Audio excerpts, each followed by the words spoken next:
Hello friends, it's Sandy here and welcome to the Altenew April release YouTube hop. I'm playing with some fabulous new products today, starting with the Altenew Pink Star Tulip die set, which has the keyhole system, and I'll share that during the construction. Next we have the Petal Harmony hot foil plate, and I use that for the background, and it's done in matte gold. Finally, the sentiments are Celebrate Sentiments.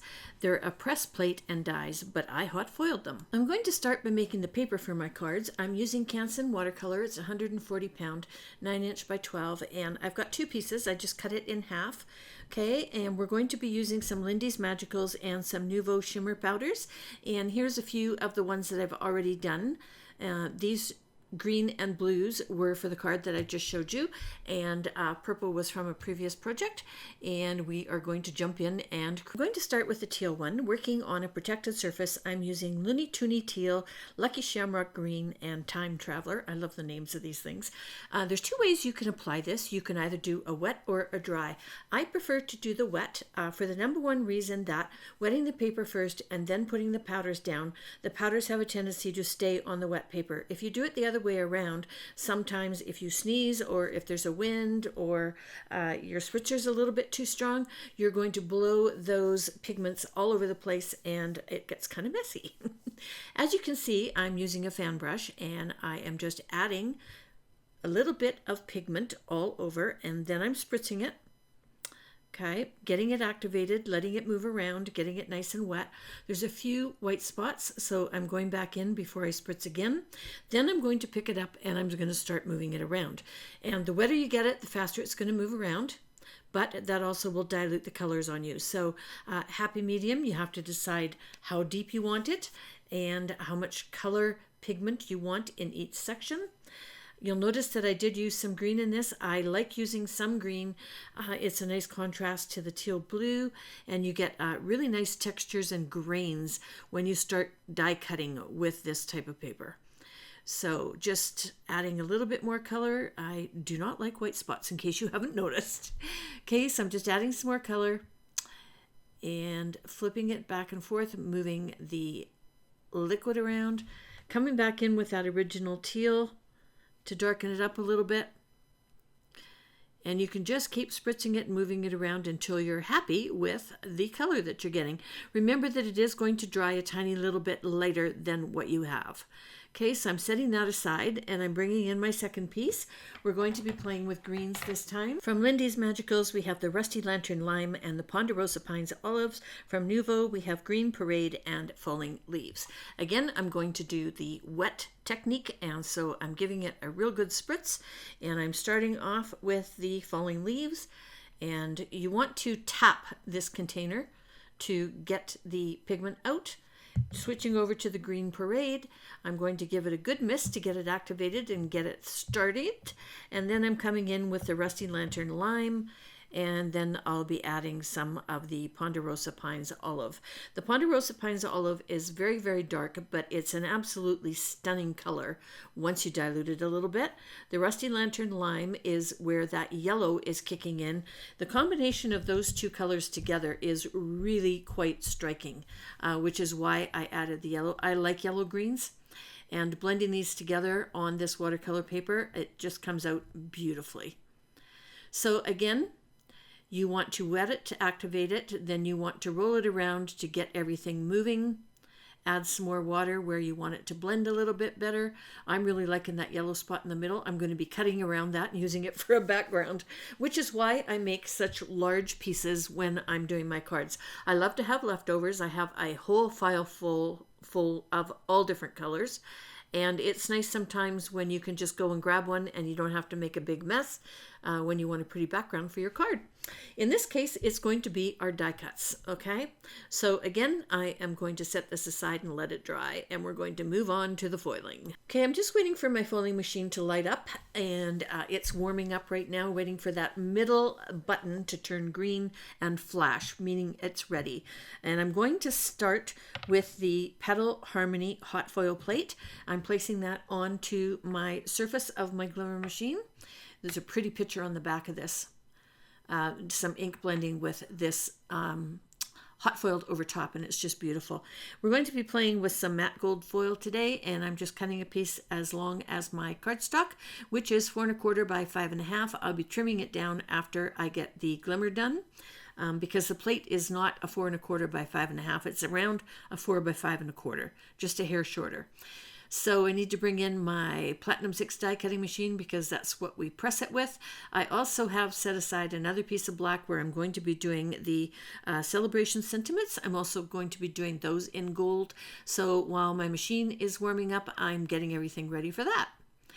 So we got that cut. I'm going to cut the foil. Don't you just love my green fingers?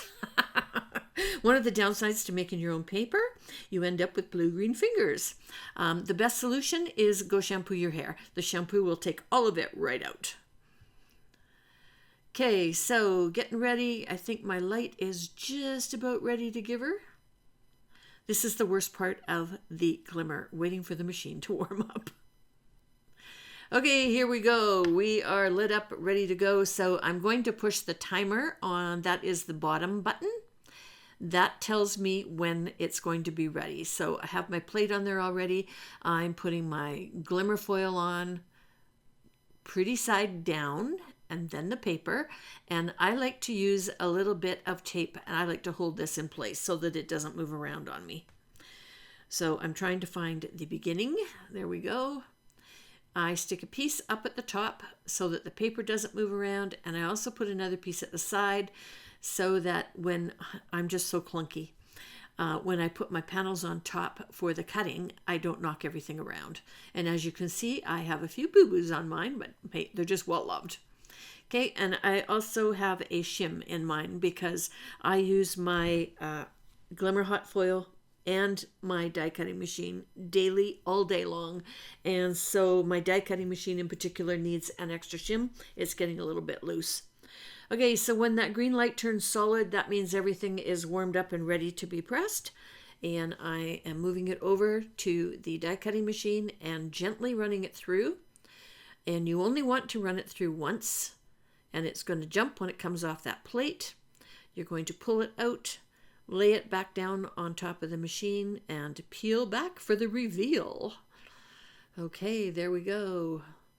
I'm going to save that one. Maybe I can get another background out of the reverse. And then there's my foiling that I will cut down a little bit later. I'm going to pop this plate onto the cooling mat. You do not want to grab that with your fingers. They're quite warm. And put my top back in, and it's going to heat up again. While it's heating up, I'm going to get all of my celebration sentiments. And these are a better press plate. You can also foil with the better press, but you cannot go the other way around. Okay, and I'm trying to sneak them all in there. One thing I like to do when I get a set of sentiments when I'm foiling, I do them all. I hate wasting paper and I hate wasting foil. I'm a little Scottish. And so what I'm doing is I have them all on there so that I can foil them all at once with one piece of foil and one piece of cardstock. And this set comes with coordinating dies, which is awesome because then we will die cut them out and they will be beautiful and ready to go.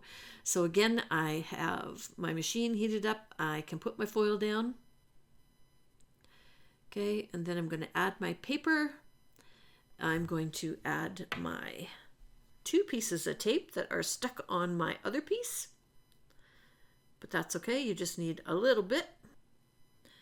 Okay, everything's where I want it to be, and I am just getting my cutting plates ready. Waiting for that light again. I have nothing else to do, so I'm just going to sit and wait for it. I did speed this up, thank goodness. Okay, putting our plates down, moving it over to the machine, and running it through. Ta-da! And we have a whole bunch of sentiments. Yay! Okay, so you just want to take the dies and you want to tape them all in place and then run them through the die cutting machine. Next up, I'm going to finish my card base. I have a white card base 4 1/4 by 11 scored and folded at 5 1/2. I have a card front in black at 4 1/4 by 5 1/2.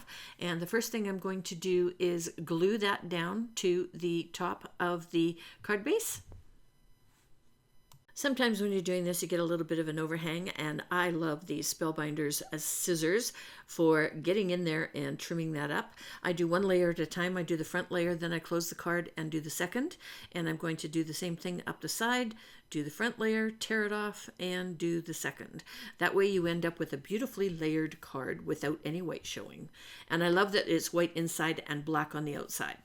Okay, so off camera, I also trimmed down this piece to get rid of the black border, and so I'm just taking some more tape and I'm going to tape that right to the center.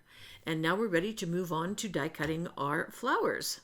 When you get your dies, you're going to see that it comes attached to this beautiful booklet with a legend on the front and the back, and then the dies are tucked inside. And I have mine kind of separated. The leaves are on the right hand side, the flowers are on the left, and I'm showing you the back and the front where they have the diagrams of how you're going to die cut these and layer them together. So the first thing you want to do is remove all the dies from that tape that's in there. I swear to God, you can hold cards together with this tape. It is so strong. No chance you're going to lose any dies if they're glued down to this. Okay, you want to tape your dies down to the paper that we created and run them through your die cutting machine. Next, you want to separate them out, and you're going to use your legend, and you're going to see that the leaves are all kind of these shapes over here. Then we have some big pieces of flowers. We have some small pieces. The small pieces are overlays, and if you turn to the actual back of the legend, you will see that there are little pictures on here of where those pieces go. But before we glue them down, we're going to make them darker so that we have a nice little contrast in it that's going to look like they're shadows. The other thing we're going to do is get rid of the white edges on all of the pieces of these die sets. So I have a couple of acrylic plates here that I have got some of the Lindy's Magical on. I dried it because I made this card a little bit ago. So to activate it, you just need to add some water and mix it in with a brush, and then you're going to go around the edges of all of the die cuts. Okay, and we're going to be a little bit of 3Ding by blending or bending the leaves or the petals just a little bit. So you want to color in the top pieces of the back of the petals so that you don't have any white showing when you go to make your card. Okay, and with these little pieces, you want to do the same thing, but you also want to put a second layer of paint over the front piece so that they end up being darker. Okay, I'm not going to bore you by making you watch me do the whole thing. I just wanted to give you a demonstration of what I did to get rid of all of the white spots. Okay, now they're all done and we're ready to glue them together. So back again to the legend on the back of our pamphlet, and you're going to see all the places where you're going to put these little pieces. So we're going to get our Barely Art glue with the really, really tiny fine tip, and we're going to glue these all in. Of course, we're playing with watercolor paper that's gotten wet a couple of times and is a little bit lumpy, so you're going to lay those down, and then in some cases you may have to actually pick it up and hold it down so that they dry flat. And you see the little tool I'm using? Not just for picking up gems, it's also awesome for picking up little pieces of cardstock and gluing them onto other little pieces of cardstock. This is a Simon Says Stamps Place and Score Embellishment Wand, and I've got 3 of them. I use them for all kinds of different projects, but they're really good at picking up little bits of paper. Okay, so we're just going to work our way through, and we are going to glue all of these little guys on here. And as you can see, you don't want to clean your fingers until after you're finished this step. There are no little pieces for the leaves, it's just the flowers, so you're just going to work your way through those 6. Now we're ready to put our card together, and you're going to need your legend for this, so I'm going to work right on top of it. And this is where we're going to talk about the keyhole.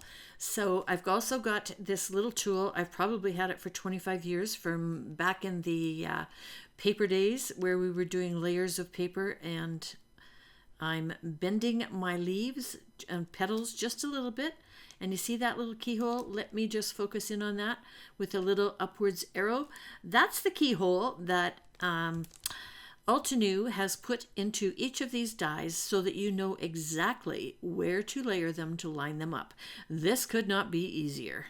They did such a great job with this. I love this.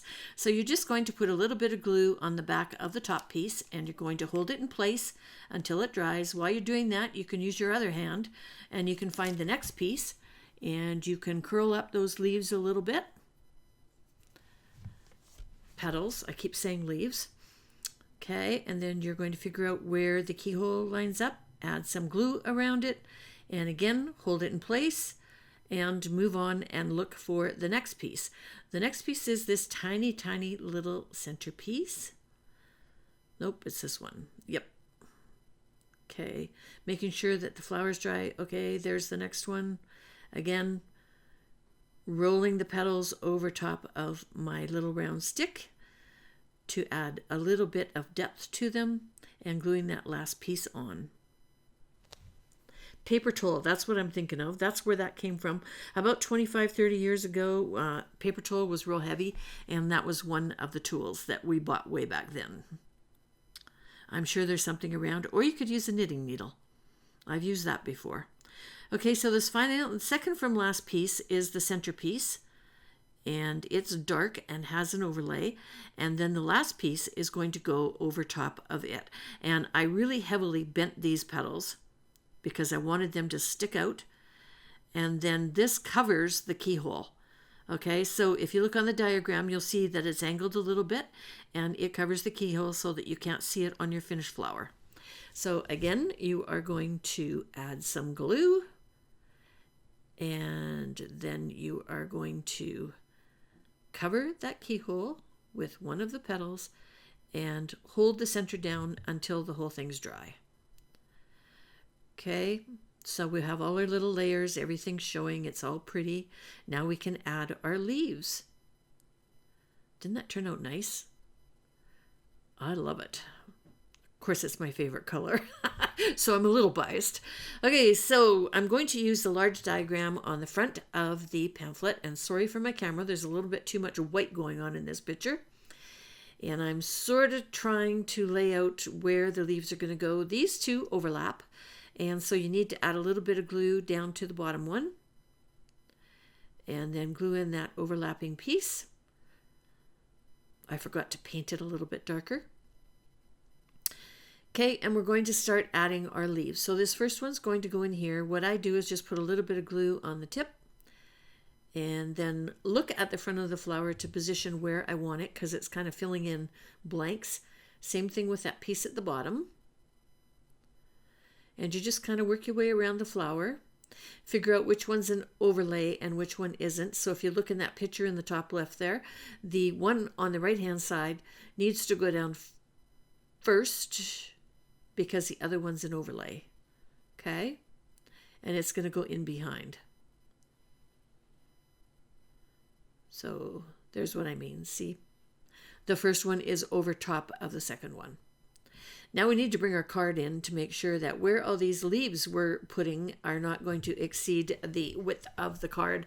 Otherwise, it's going to make it very difficult for it to get in the envelope. Okay? So I'm just kind of viewing and auditioning where I want the rest of them to go. This one can go down here. I like being able to see the leaves through the split in the flowers. Now I am going to add some dimensions to the back, so some foam squares and some in the center so that the flower doesn't cave in, and then some around the outside edges. Okay. Putting the lid on my glue so it doesn't dry out. Remove the protective covers from your little foam squares. Don't you just love all the places in your house where you find those little guys? Okay, and make sure your card's opening the right way before you glue that little guy down. Okay, position it nicely. There we go. Love it. Okay, so I have all of my sentiments that we foiled a little while ago. This is where you can sit and audition which one of these you'd like. I'm going to move the pamphlet out of the way. Congratulations works. Woohoo works. Cheers. This is the one I already have on my other cards, so I'm not going to use that one. Okay.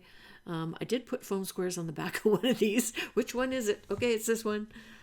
So I'm just going to remove the protective covers from those, and I'm going to glue this down in the bottom right hand corner right over top of the flower. There we go. Beautiful finished card. Okay, but wait, we're not done yet. We need to add some splatter. Okay, so I'm going to put my card inside my splat box. I'm using Gansotambi, and I am going to use the gold that's in the center. So I'm just going to spritz it to get some water in there and get it going. Work it around a little bit with my paintbrush.